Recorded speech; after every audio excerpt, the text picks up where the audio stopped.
Cities where you know all your neighbors because nobody ever moves have a certain appeal, but there's something to be said for a city that has dynamism. I mean cities people gravitate to because of all the opportunities they provide and that have strong social mobility, where people feel free to move between neighborhoods and living situations. So today we're looking at cities that have all those kinds of dynamic attributes and a few cities that have the opposite, and it's all coming up next. This is City Nerd, weekly content on cities and transportation. Viewer-suggested topics always welcome, but a shocking amount of the time, I just get ideas for new videos while I'm in the middle of working on other ones. And I got interested in this one while I was in the middle of working on my video on the NIMBYest cities, and I noticed that the American Community Survey table I was using, DPO4, Selected Housing Characteristics, has lots of information about household tenure, and it was clear that a lot of the cities that made my NIMBYest cities list also have very high percentages of households that have lived in the same dwelling unit since at least the 1990s. So in a way, this one's going to be a different lens on the question of whether cities are building enough housing to accommodate demand. But there's a bit more to it because the measure I'm using is just the proportion of households in a city that have a tenure of 1 year or less in their current location. So this can mean a lot of things. Obviously, fast-growing cities that are attracting a lot of in-migration, but it's also measuring other effects like whether people have social mobility within their own city to choose different neighborhoods and housing types as their wants and needs change, which I think is also a sign of a dynamic, healthy city.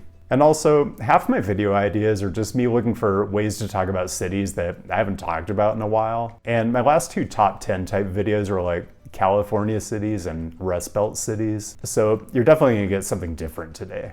Threshold criteria, this is going to be central cities of metro areas over 1 million because I just don't want to talk about suburbs today. And if I lowered the threshold, we'd be just talking about college towns because they have such high population turnover. And I don't really want to talk about college towns today, but I will come back to them at honorable mentions. Methodology is a pretty big word for what I actually did here. The 2022 ACS calculates the percentage of householders that moved in 2021 or later, right in table DPO4. It couldn't be simpler, but the story that number tells is just super interesting and leaves lots of room for interpretation, which is kind of what makes an idea video worthy in the first place.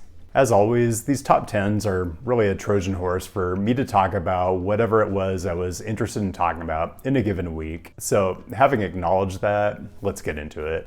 Number 10, Houston, Texas. So when I go into these 10 cities and show you evidence of the kind of thing I mean by quote-unquote dynamic, I'm mostly talking about new housing infill that not only accommodates new residents, but provides new housing choices for existing residents so they can self-sort and choose the kind of location and dwelling unit type they prefer.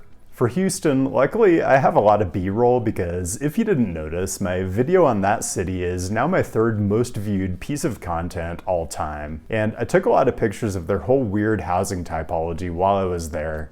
Oh, by the way, book recommendation. If you haven't picked up a copy of Max Podemski's A Paradise of Small Houses, it has a really great chapter on the Houston townhouse. And when I say I recommend it, I'm not joking. I'll leave a link down in the description. Number 9, Tampa, Florida. This might seem like it's going to be a procession of Sunbelt cities, but I promise you it ends up being anything but. You know, my plan is to be able to eventually shoot B-roll for every city I ever talk about, and I did get to Tampa briefly when I was in St. Pete earlier this year, but not long enough to explore, so I eagerly await an opportunity to get back there because it really is a fascinating city. For now, check out Midtown, rapidly developing, and are these buildings kind of luxury-ish? Well, they are new, but I'm going to use this word dynamic again, because part of the point here is the people who are paying to live in these units are now not competing for a bunch of the older, more reasonably priced units around Tampa. That is how markets work. Okay, let's make the short trip up Interstate 4 for one more Sunbelt city, then I promise we're going to change it up. Orlando, Florida, and I realize there are some cases where these core cities have developable land at the periphery and they're adding more sprawl, but most every one of the cities we're looking at is densifying in the center. People will pay more for less space if it's close to all the places they want to go. I think that's pretty universal. And you are going to get some gratuitous time slider action throughout this episode because what's been happening in the last few years really is the whole point of this video. Number 7, I have some breaking news that's a complete game changer for this channel. There is now 3D aerial imagery for central Washington, D.C. in Google Earth. So I'm going to celebrate this by lingering on some areas that I haven't been able to get previously at all. Places that I think are just super cool. Like, I haven't been able to do flyovers of Union Station at any point, so this is totally liberating. I won't show you any Street View time sliders, but you don't have to take my word for it that DC has been building housing. I can just show you on the Housing Data app. That teal part of the bar is all 5+ unit multifamily, and you can really see it surging after 2012 or so. Is there really more developable land in DC than there is in like San Jose? I'm skeptical, but that's the way the housing numbers are playing out. Number 6, Boston. Let's just take a moment to think about what this data is saying. Out of all the occupied housing units in the city in the 2022 ACS, 30% of them are occupied by people who moved into them in 2021 or 2022. I just think that's a wild number. The Housing Data app backs this one up too. Housing production really ramped up in the last 10 years, responding to demand, I assume. Hot job market, and a city with tons of amenities and pretty good non-driving options. Geographically small, but they're still finding ways to add housing. Number 5, Denver, a city that's really seen prices creep up in the last decade or so, but the 2022 data says 31% of households have only been living in their current locations for a year. Are they building enough housing? Well, probably not, and that's probably the case for just about every city on this list. But yes, they are building housing in Denver. We could take a quick peek at the River North District to see what's been happening in the last few years. Yeah, that's a couple new housing units. Platt Street, right across the river from Union Station, seems like a pretty solid location for building lots of new residential density. Denver, you're on my list. I might get out there in November this year, still ironing out some details.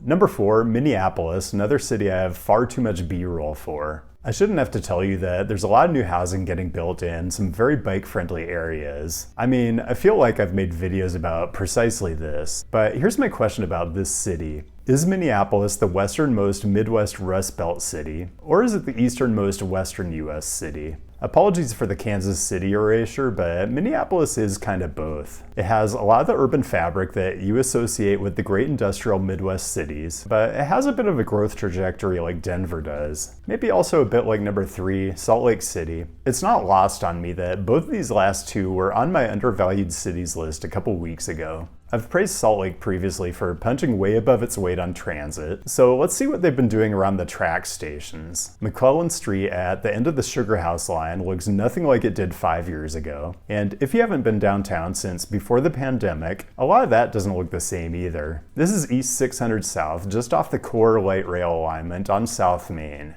The politics, the organization, and the investments that happen in this region are just different. Okay, still on the way, the top 2 may be guessable if you've been picking up on the nature of this list, and also some kind of thought-provoking honorable and dishonorable mentions. Brief reminder to click on all the stuff if you're so inclined, and lots of ways to connect if you want to keep tabs on my whereabouts or like what my cats are up to. Honorables, I told you I set the population threshold at metro areas over 1 million, and now you're going to understand why. Because if I change the threshold to just whatever cities satisfied the ACS criteria for data integrity, which is cities around 75,000 or higher, these are the top 3. Ames, Iowa, home of Iowa State University, and Ames just keeps popping up on my list, so maybe it's a sign of some sort. College Station, home of Texas Agricultural and Mechanical University, not too far from the proposed midpoint station on the Dallas-Houston high-speed rail line. Here's an idea. Instead of doing California forever, how about the tech billionaires spend their money on Texas forever and build a new walkable city that looks cool in renderings, right at the location where people can catch a 45-minute bullet train ride to Dallas, Houston, or Austin. And speaking of possible Texas high-speed rail connections, the overall number 1 today, regardless of population, is San Marcos, home of Texas State University and around halfway between Austin and San Antonio. So you're getting lots of college-related turnover, but I believe San Marcos is also popular for folks getting priced out of Austin. Dishonorables? You know, there's nothing really dishonorable about living in a place where your neighbors don't change all that much. But I'm going to give you the 2 major cities with the highest percentage of households that started living where they're living in the previous century. They're actually not California cities, but two cities that are here for very different reasons, I assume. Detroit, and I'm guessing these numbers are starting to turn around based on some 2023 and 2024 stuff I've seen. And then an awfully funny one. New York City, where around 23% of occupied housing units are occupied by people who have been living in the same place for at least 25 years. Rent control functioning as intended, I guess. Okay, Texas, we are not done with you yet. My number 2 dynamic city is Austin. 32% of occupied housing units occupied by folks who moved into their unit around a year ago or less. Austin has actually been building so much new supply that prices have started coming down, which you would think would be perceived as a good thing, inasmuch as inflation is apparently still considered a key issue in this election year, and housing costs are practically the only component of inflation that really hasn't settled back down yet. So when you finally see housing prices go down, you'd think that would be celebrated, but instead you get news items about how the Texas housing market is quote-unquote struggling now. I guess it all depends on if you view housing as a cost of living or as an asset that's required to appreciate indefinitely. Just make up your mind.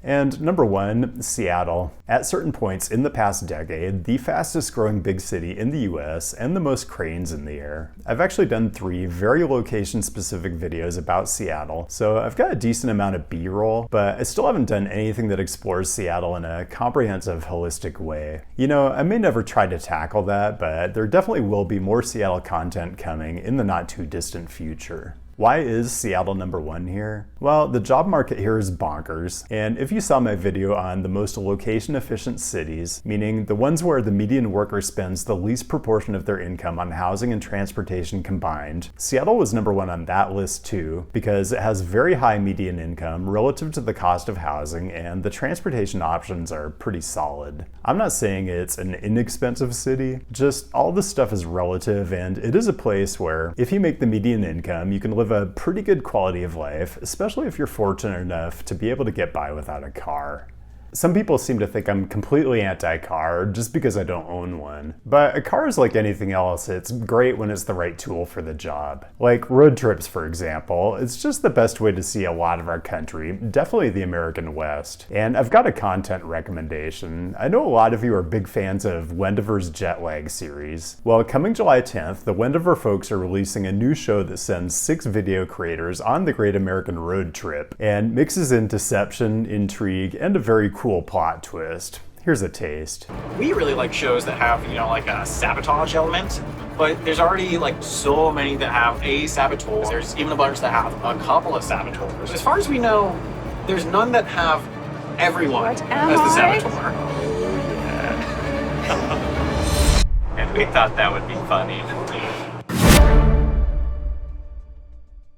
The Getaway from the creators of Jet Lag is a Nebula original and will be available exclusive to the platform on July 10th. And not only is it going to be amazing fun, but it really exemplifies everything Nebula does well, supporting bigger ideas, higher quality productions, and maybe best of all, building relationships between creators. I mean, in as much as bringing 6 Nebula creators together to backstab each other mercilessly for our amusement constitutes relationship building. I do count these people as friends though, and that has been absolutely indispensable in my growth as a creator. Nebula is a platform that keeps getting better and better month after month, both in terms of adding new creators and developing existing ones, and I am just extremely proud to be on the platform. It is a streaming service that's owned by us, the creators, so you know that when you sign up, you're helping us grow a platform that, by its very nature, supports all of us in a long-term structural way, financially, professionally, and creatively. So if you want to support this channel's ability to keep improving and growing in quality and impact, signing up for Nebula really is the best way you can do that. Because when you sign up, it's not only an investment in our community of creators, it's also an investment in continuing to make the Nebula streaming experience itself better and better. That includes a new look and layout that makes it easier to not only find what you're looking for, but discover new content and new creators that are gonna end up in your regular rotation. For example, categories that function as their own kind of mini services, like news, which is run by the great team at TLDR News to ensure the journalistic and editorial integrity of what you're seeing on the platform. And I don't think I can overstate the importance of that these days.